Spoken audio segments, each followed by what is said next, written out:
Over 100 million people have used Scratch to create games, animations, and stories, but it didn't start as a global coding platform. It started as an experiment, and at multiple points it could have quietly disappeared. This is the brief history of Scratch. Back in the early 2000s, a team at the MIT Media Lab had a bold idea. What if coding didn't look like coding? Instead of confusing lines of text, what if kids could snap colorful blocks together like digital Lego pieces? The project was led by Mitchell Resnick, who believed programming shouldn't just teach syntax, it should teach creative thinking.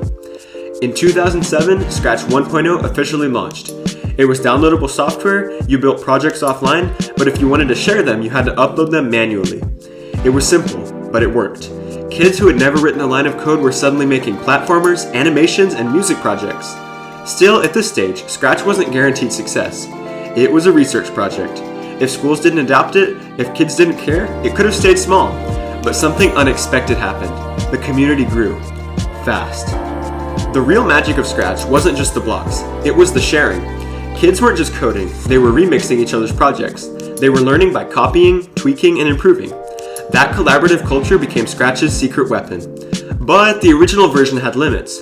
It wasn't built for massive online interaction, so in 2013, Scratch made a huge leap.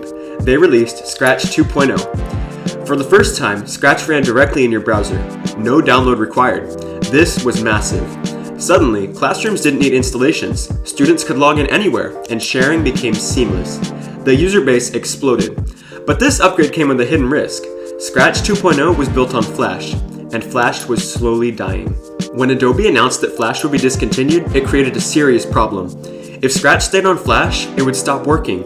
Entire schools depended on it, millions of projects were hosted online, and the entire community lived there. If they didn't rebuild the platform, Scratch could have become obsolete. So the team made another massive decision. They rebuilt everything. In 2019, they released Scratch 3.0. This time, it was powered by JavaScript, modern, browser-friendly, and future-proof. They added extensions, made it tablet-friendly, and improved performance. It wasn't just survival, it was evolution. As Scratch grew, another challenge appeared: moderation. Scratch is designed primarily for kids, which means the community has to stay safe. With millions of users came spam, inappropriate comments, and project drama. If the community had turned toxic, schools and parents might have walked away.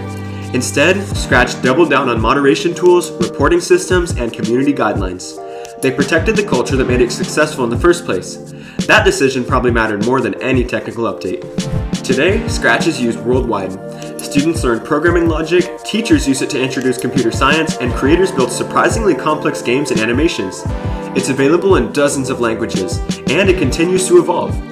What started as a research experiment at MIT became the world's most widely used beginner coding platform. Not because it was flashy, not because it was trendy, but because it made programming creative, accessible, and collaborative. Scratch didn't explode overnight. It survived risky rebuilds, technology shifts, and community growing pains. And each time, it came back stronger. And if you've ever made a Scratch project, you're a part of that history. And if you're just getting started, you're building the next chapter. And anyways guys, that's going to be it for today's video on the brief history of Scratch. If you enjoyed this video, please subscribe to my channel and leave a like down below. And also go ahead and check out my other videos because I make high quality Scratch tutorials for Scratchers of all skill levels. They're family friendly and perfect for all classrooms. Anyways, I love you guys so much and I'll catch you in the next one. Bye.